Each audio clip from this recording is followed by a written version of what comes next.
If you're wondering how you can transfer money from an external account to your Navy Federal account here, I'm going to show you how to do that.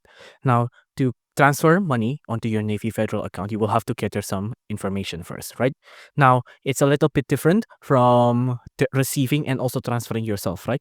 Now, if you want to transfer from your Navy Federal account into an external account, you will have to fill out a form. But the thing is, we want to receive it, right? Not transfer out from our account.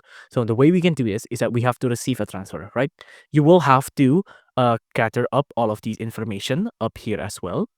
And then for international transfer, you should instruct the sending financial institution to use a corresponding bank to facilitate the transfer to your account. Now, your Navy Federal only receive US currency, right? And the fee is $0, so it's free. And the expected wait is same day processing, right? So it won't take too long, right?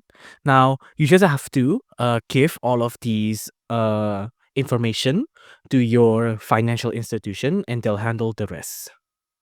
If you enjoyed this video, please do consider liking and subscribing.